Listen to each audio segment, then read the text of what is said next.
the press conference in foreign languages. Welcome to the viewers of Hungarian television who see our broadcast online. We also have József Szájer, Szabolcs Takács, Secretary of State, Peter Gottfried, Chief Advisor, Ambassadors Györkös, who are able to help you in specific issues. We are intending to address all questions. Everyone will have time to raise their questions. First, I call on Mr. Orbán to summarize the discussions he had today. First of all, welcome to you. Good afternoon. First, I had a meeting with the President of the European Parliament and President of the Council and President of the Commission and the President of the European People's Party. I came to Brussels because since 15th of September, starting from 15th of September, a new border policing system will arise in Hungary. Tomorrow, Hungarian Parliament is expected to pass pieces of legislation that will create the foundations for a new border management system, will modify the penal code, will create rules of procedure, and as of 15th of September, border management will be carried out through full presence of police and the military. I came here to tell you that it is not out of our caprice that we do that. There are three regulations that we need to adhere to and to implement. One is the Dublin regulation, the other are the rules on Frontex, and the third is the Schengen Code.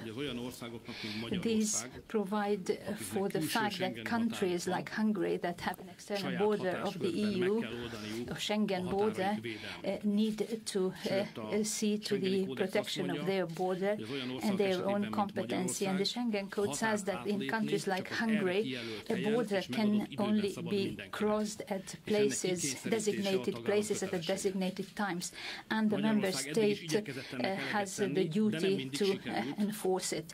Hungary has tried to comply with it, but it has not always been successful. Thousands of migrants arrived at the border, and they crossed the border illegally in masses, and it cannot go on anymore like that. We need to put an end to it. Therefore, new rules have to be introduced. There might be questions whether this will be successful or not, but one thing is sure, we need to grasp all opportunities that are available, and these measures give a chance for the situation to improve. All my counterparts with whom I had the discussions, I raised the question whether they have a better idea than the fence, so the physical protection of the borders. All three answered to me that they don't have any better idea, but they dislike this arrangement. I answered to them that it is also my opinion. I requested the leaders of the three institutions not to attack Hungary because of the fact that it carries out its duties related to its obligations. Even if they don't help us, I asked them not to attack us and not to do so that we cannot carry out our duties.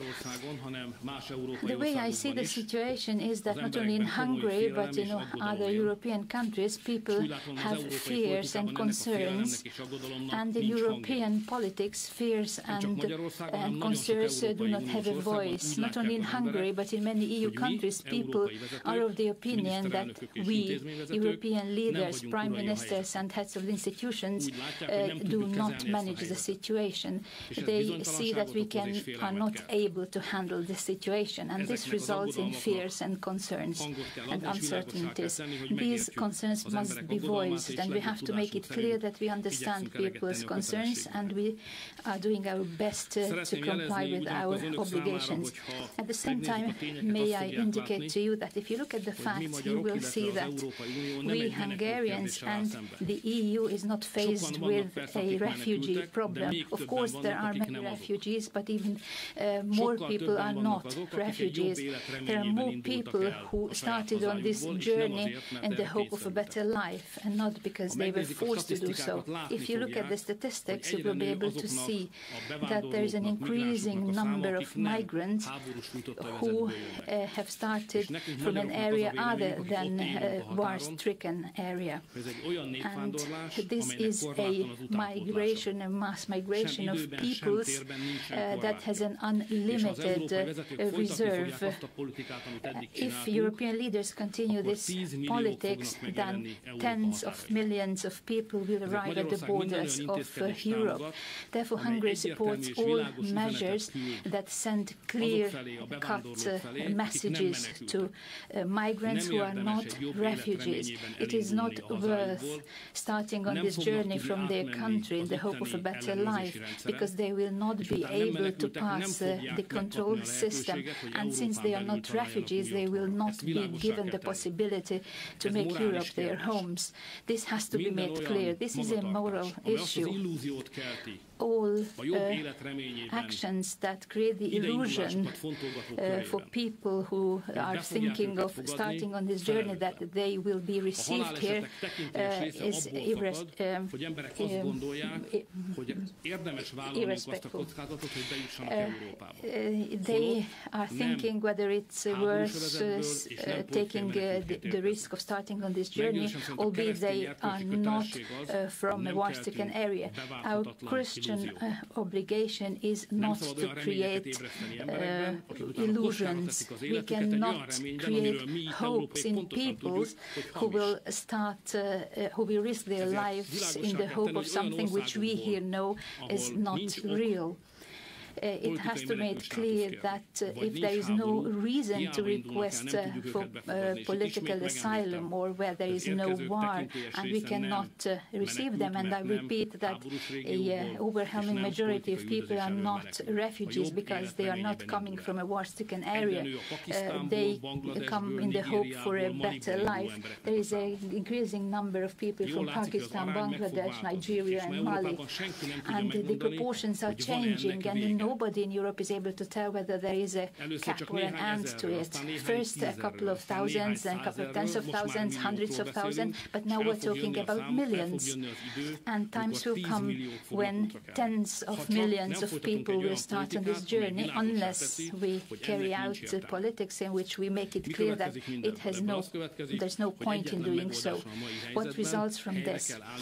There is one single solution, that we have to restore the protection of Europe's external borders. This is at the basis of everything. You can talk about quotas, distribution of people, but the first thing is to carry out, to enforce our duty, namely to protect our border and to guarantee regular legal procedures.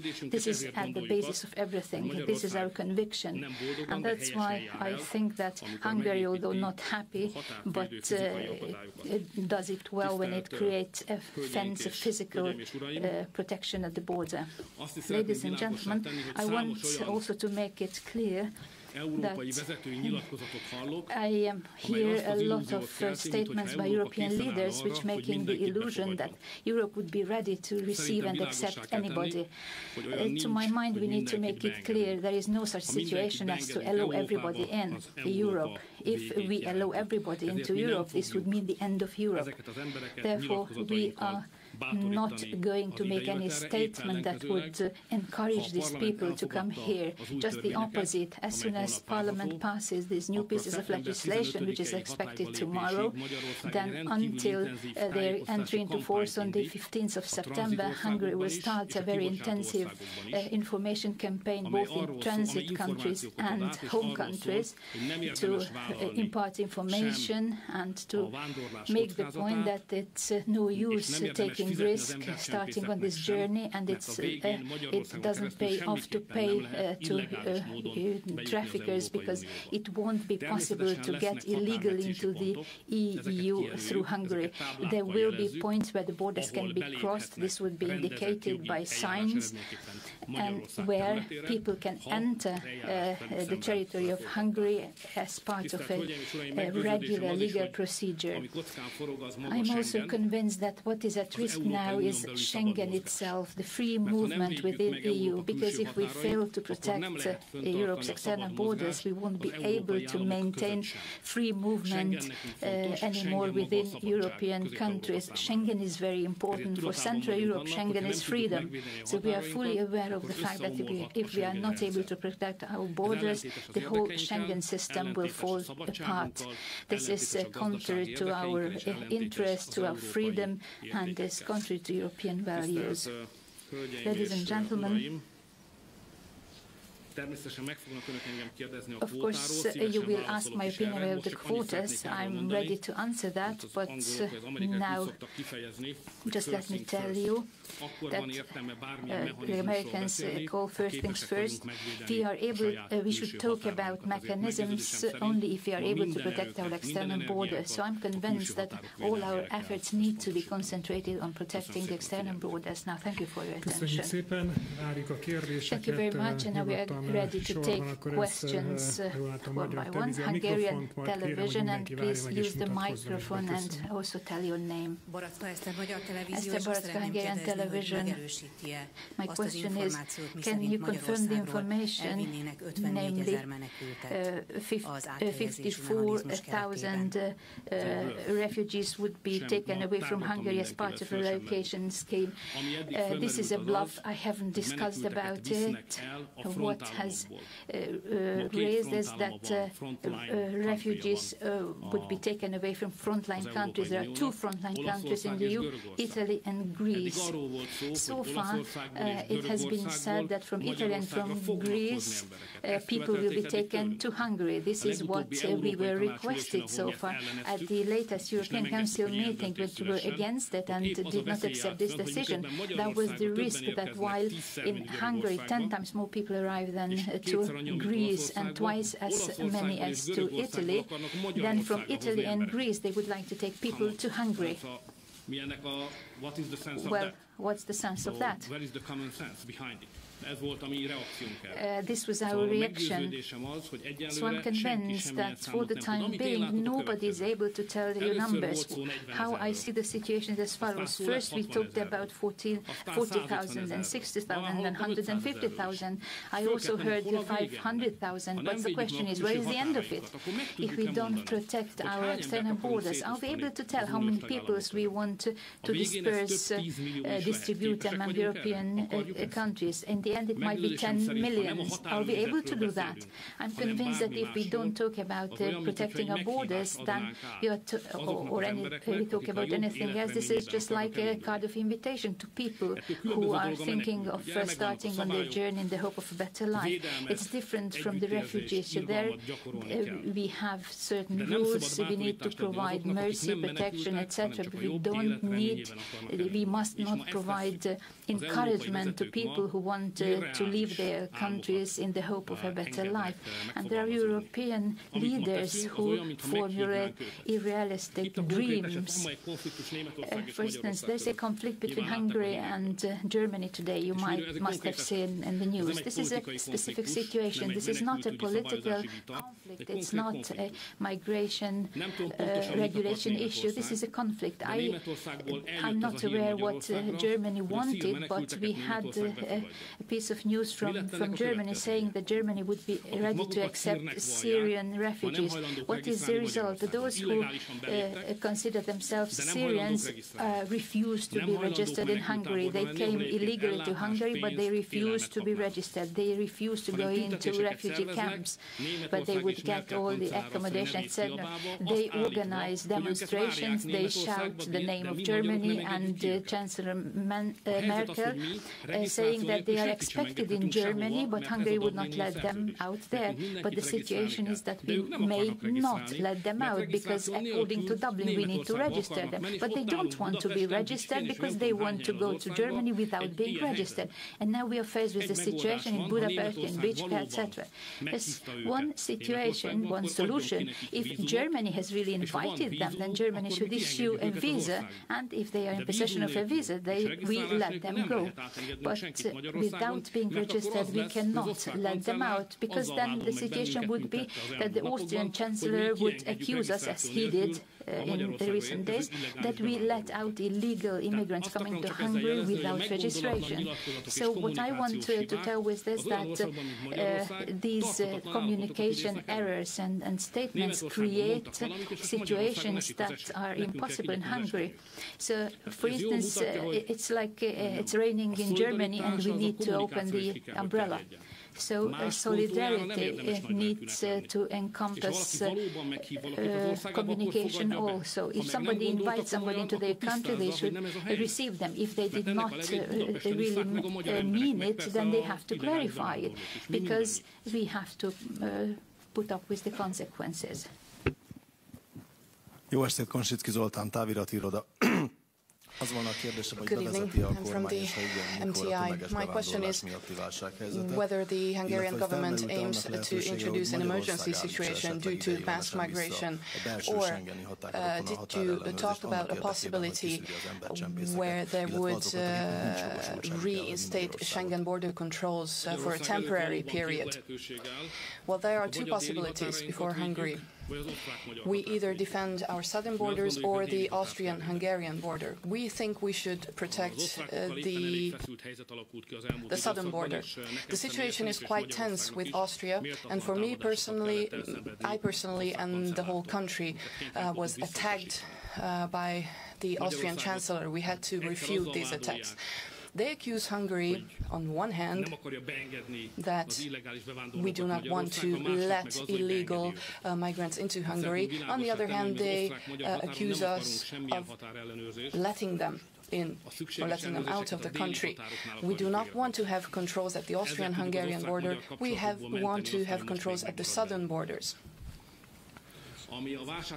Concerning the emergency situation, well, first we would need a legal act, which Parliament is now trying to pass. Once we have a legal act, then the government will be in a situation where they can consider whether to introduce such a situation.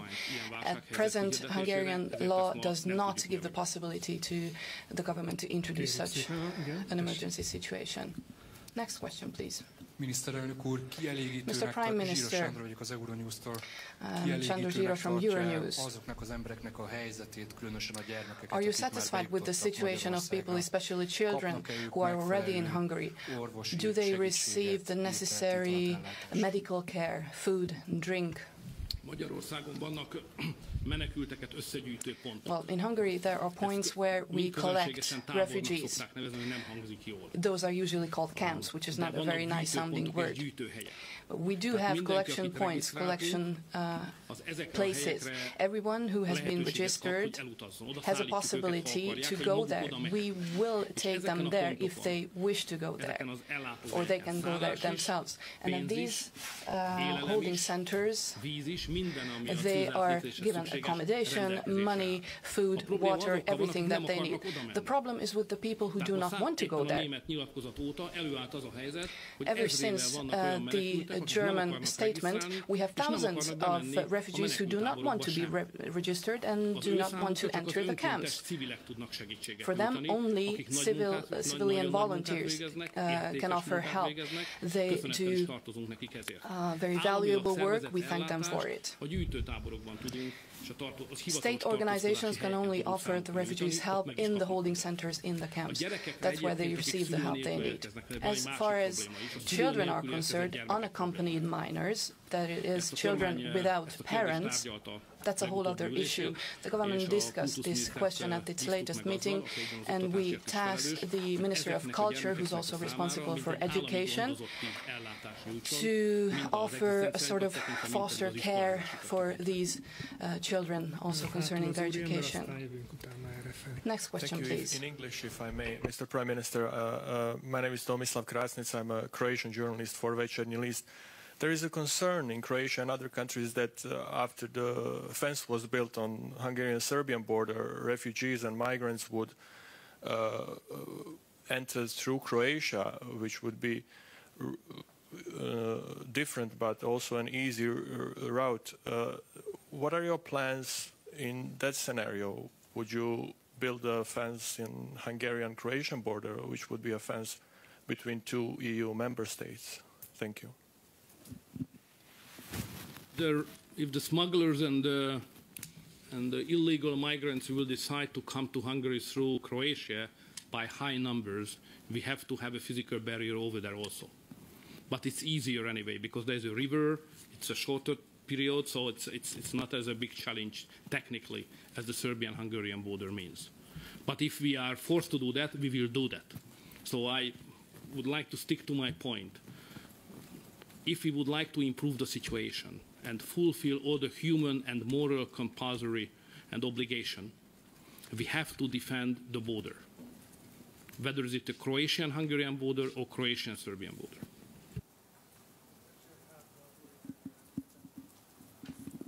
Matthias Gruber, German Weekly, Die Zeit, if I may, in English as well. You stressed that you have to regain the control of the border. Do you have requested today for any support in this regard from the European Union or from the Commission? For instance, the Commission has offered to you to create hotspots, the so-called hotspots they have already established in Italy, in Greece, in Hungary as well. And if I may, a second one, if I get you right, you don't exclude that Hungary will accept a quota or a distribution key as part of a package. Is it right? So we see that there is no need to have hotspots in Hungary because hotspots should be in Italy and in Greece. I would like to underline that Hungary is not a frontier line. The frontier line is in Greece. You know, there are a lot of difficulties of the Greek people, so I would not like to criticize them under the present condition. But the point is, if in Greece there would be a policy based on to defend the border line, there would be no difficulty in Hungary. And everybody who is coming to Hungary step into the territory of European Union at Greece. So they should send back not to Hungary, but to Greece. Nobody can use their inappropriate behavior as an excuse. So I would like to be very tough later on that question. So it's impossible that somebody is not keeping the regulation and then other countries suffer of that when we all together are inside the European Union. But anyway, this is not the right moment to make critical remarks on the Greeks because we are with them, we are solidarity with them because of the economic hardship and very difficult negotiations with the European Union. So we are full-heartedly with them. But when we will come back later on to that subject, we have to be very clear-cut that it's responsibility of the Greeks that we have a difficulty at the Hungarian-Serbian border. My understanding of quota is that whatever is the intention, even honest and morally perfect intention of the European leaders, any comments on quota is interpreted in the mind and the heart of the people who would like to come as an invitation. Quota means that there is a solution to deal with those who would like to come to Europe. Instead of to make clear that please don't risk, don't come. If you have no reason, political or war reason, don't take the risk. Quota is an illusion for them, whatever we would like to say by that. So I think quota will increase the number of victims. Quota morally a difficult problem, not because of each other, I mean inside the European Union, but morally as it is. You know, I think it's a responsibility of the leaders who use quota expressions instead of speaking on defending the border. This is morally and from a human point of view, I think this is the proper behavior, to emphasize that there is a control at the border. Regulations are clear, everybody has to go through that regulation and procedure, otherwise can't step into the European Union. And many people raise this question whether is it possible at all to defend the borders. I think if a country which is not able to defend the borders is not a country. So it's not a question whether is it possible, it's a must. If we are a country, if we are a state, we have to do that. That's the Hungarian example. I don't know whether we'll be successful or not. But anyway, we try to do our best in a most humanistic approach on a moral basis, but stick to the regulation. It's an attempt. So that's the reason why we will not use, of course, force, but at the same time we will stick to the regulations and to close the borders. It's not a happy story, but I think morally this is the right behavior. So that's the reason why Hungary is not part of any speculation on quotas. A hölgy jelentkezett ott hátul, utána a két úri ember, és akkor ön következik. Next question from the lady in the back. Hi, Heidi Jensen from Jyllands-Posten in Denmark. So all the plans you're talking about is obviously how to handle this in future.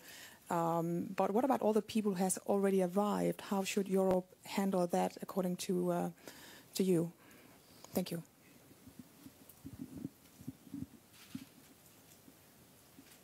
In Hungary? In Hungary, in Europe, there are specific countries who have more problems right now than others. Each country has a regulation how to deal with the questions. So keep the regulations. Those who would like to stay in Hungary, we have procedures. We have to identify whether they belong to the real refugee people, they are coming from war-torn region, or they just would like, because they would like to get a better being. So we have to make a separation and use the appropriate regulations. So we have clear-cut European regulations how to do that. But I understand your question. And, you know, in a situation where we are, it's better to speak straightforwardly. So the point is that the refugees would not like to come to Hungary. They would not like to come to Slovakia or Estonia. The point is that they would like to go to Germany. That's the point. So we understand that. And I understand that it's a challenge to Germany, so we are open to discuss it, how to treat the situation. Kérjük a mikrofont itt az uraknak. Next question, please, for the gentleman in the back. Next question from the Brooks-Info. You mentioned the quotas, and you said that it creates illusions. However, for other member states, quotas represent solidarity. Several countries have said this. Are you not afraid that it will destroy solidarity if we oppose the quotas? And my other question is next. You said before that refugees should not be brought to Hungary when they talked about relocation and resettlement. They should be brought away from Hungary. So, would it not be a good solution, a proposition from the Commission to take refugees away from Hungary? Well, up until now, we've only seen suggestions to bring refugees to Hungary. We would be ready to consider propositions to take refugees away from Hungary, but we haven't seen such a suggestion yet. When it comes to quotas, let me try and be polite. During my negotiations, I've had the impression over the past weeks that those who suggest quotas, who promote quotas, they themselves know that quotas are not a solution. What will quotas solve? It will not decrease, but rather increase the people coming to Europe. So what are we solving with the quotas? And once we've distributed them, will they tie them down? Because, once again, they do not want to stay in Hungary. Tiszafehérvár, for example, is a very beautiful place in Hungary, but they want to go to Berlin. How are we going to force them to stay? if you follow this line of logic, then a lot of other details have to be answered. No one has provided any answers. Quota, talking about quotas, is a political declaration, creating the impression that European leaders know what they want. However, the truth is that quotas, unfortunately, are not a solution, and those who talk about that know exactly. Borders have to be protected. That's the solution. That will not solve the root of the problem, but will make the situation manageable, because the problem has to be solved in the countries where it emerged. Next question, please. Thank you. From the blog, Eurologus. If I understood you correctly, you said that if we defend the borders of the EU, masses of refugees will remain in the Middle East, in countries such as Turkey, Lebanon, Jordan, where millions of them are already there, and these countries are in a much worse situation than the EU. What is your message to those countries? Let me call your attention to the fact that up until the moment that these countries are not bombed, that problem does not exist. As long as we let Berlusconi manage the situation with Libya, we did not have that problem. So we have to pay for our solutions. We have to support the countries where there are refugees. Everybody agrees that for the refugees themselves, it is best if they can remain close to the place where they were born. If they come to Europe, they will not remain close to their home countries. No one can bridge the huge gap in welfare and prosperity between Europe and those countries, even in peaceful times. One of the problems in Europe itself is that Hungarian workers want to go to Germany and the UK. The attraction is much more for people coming from countries which are far worse off than Hungary. Therefore, the only solution can be to keep these people close to those countries where these people will be needed once peace is reached. For that, money is necessary. We will have to send money to Turkey, Jordan, other countries where refugees are. And it is there that we have to create humane conditions. Having them come to Europe does not solve the problem, it just increases the problem. A follow-up question. Next. Thank you. You said we have to pay the price for the bad policies of the past. Who will have to pay the price? The EU will have to pay the price, including everyone. Are you ready for Hungary to shoulder its responsibility and pay the price? Of course, yes. Next question, please. Bruno Waterfield, The Times of London. Two questions. This morning, Mr. Tusk warned that a new East-West divide was opening up over the question of quotas. What do you think the consequences would be if qualified majority voting was used to impose tens of thousands of migrants on East European countries? And just the final point, it's a sort of historical point, I guess. It was on September the 11th, 1989, that Hungary opened its border with Austria, effectively bringing down the Iron Curtain and setting in chain historical events that led to the end of the Soviet Union. By insisting on sealing and fortifying its borders, aren't you standing in the way of history in that sense? Would you now regret the idea of your predecessor opening that border?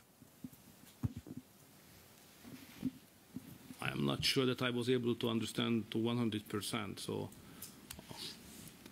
if we would like to make any comparison between Iron Curtain and these new fence, I just could reply that the first fence between Austria and Hungary was against us. This new one is for us. It's a basic difference. To the first question, I think President Tusk has right. It's obvious that there is a different approach to all these issues of the Western countries and let's say Central European countries. And I think it's not good. So we would like to cooperate and find a common voice. We have to work on that. Tomorrow, the V4 countries' prime ministers will see each other in Prague, so we will discuss that point tomorrow. Arató László vagyok, Hír Televíziótól. Két rövid kérdésem van. Two short questions from Hungarian television channel. You said that registration has to be carried out by Hungary. Those who are registered can they be let out from the territory of Hungary? I'm asking this because trains are leaving the Keleti station sometimes, but sometimes they don't always reach Vienna. My next question is whether today you have suggested an extraordinary EU summit. No, I did not suggest such a summit. We'll discuss this issue tomorrow. Let's understand the situation. If someone enters Hungary, he or she will have to be registered. Previously, those people who were registered could be sent to the holding centers. Now, this procedure does not exist anymore due to a new EU regulation. Therefore, if someone is registered in Hungary, we cannot prescribe for them an obligatory place to stay. We can only send them on. Previously, we did that, but the rule was annulled. So, once we register them, we do not know whether they are in the holding centers, the camps, or somewhere else outside of the country. We cannot know. Next question. Next two questions. The first being, you said that we should rather be talking about defending our borders. What are the concrete steps that you would like to see? The second question concerning tomorrow's meeting of the V4 countries. How unified do you think the positions of these countries are, especially Poland? I only expect the EU not to prevent us from protecting our borders. That would be a fair treatment, I think, and that's what I expect. That if Hungary complies with its Schengen obligations, we should not be attacked for that. If they let us work, we will solve the situation.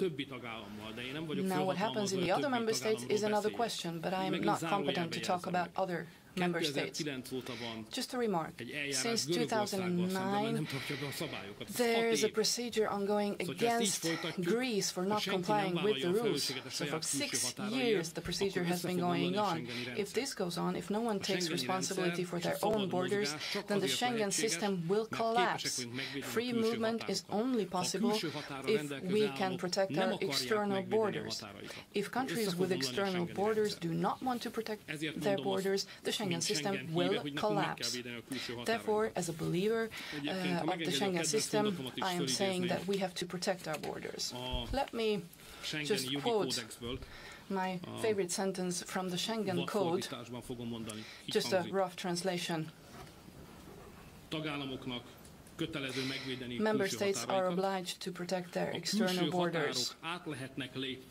External borders can be crossed, but only at border crossing points and in during pre-established opening times. Well, we are very far from that in Hungary. So only at border crossing points and only during opening times, opening hours, can the borders be crossed. That's the obligation we have to comply with. Those are the rules of border protection that we will be able to comply with after 15 September. If you now ask me today whether we comply with the Schengen Code 100%, my reply would be we try to do that, but I cannot guarantee that all along our 150-kilometer border, someone has not crossed the border somewhere. As of September 15, our hope is that gradually we will come to a situation where entrance into Hungary will only be possible through the border crossing points during opening hours, as the Schengen Code prescribes. However, today we do not have the conditions for that. That's why we need the police, the army, and the physical fence that we can protect. We do not have enough policemen to protect the border without a fence. We need something physical to make us able to comply with this rule, that is, that can only cross the borders at the border crossing points during opening times. Concerning how unified the V4 countries are, I will be able to tell you more about that tomorrow. There are different experiences. During my meeting today with President Tusk, we also discussed history. We talked about our own experiences. I have to say that when it comes to living together with Muslim communities, we are the only ones who have experience because we had the possibility to go through that experience for 150 years in history. Some parts of Slovakia might be also affected by it, but not others. Polish people, for example, suffered from Christian people, not to name names. So we all have different experiences and therefore different reflexes. We don't want to say opinions, we don't want to criticize France, Belgium, any other country. We think all countries have a right, whether they want to have a large number of Muslims in their countries. If they want to live together with them, they can. We don't want to, and I think we have a right to decide that we do not want a large number of Muslim people in our country. We do not like the consequences of having a large number of Muslim communities that we see in other countries. And I do not see any reason for anyone else to force us to create ways of living together in Hungary that we do not want to see. That is a historical experience for us, which does not coincide with other countries' experiences. Therefore, there are differences. If we can come to an agreement on certain political issues, we will see that tomorrow. Would there be any other questions? Next one, please. And then a last one. Well, I'm not sure I can bring any new questions to the table. Did you discuss the package of acts which is now before Parliament and which Parliament is likely to adopt today? Were there any opinions from your partners today on that package? Well, I informed them about this package, but they had no opinions to voice. And the last question from the back, please. And then we will close. Jacopo Barigazzi from Politico. Mr. Orbán, I'm just confused on a single point. It's very clear to me how much you're against quotas, but if the Commission will propose you to relocate asylum seekers away from Hungary, then you said you're ready to consider it, right or wrong? We haven't got any offer like that. If we will get it, we will think about it. Tisztelt kollégák, köszönöm szépen, hogy eljöttek a sajtótájékoztatóra. Dear colleagues, thank you for coming to this press conference.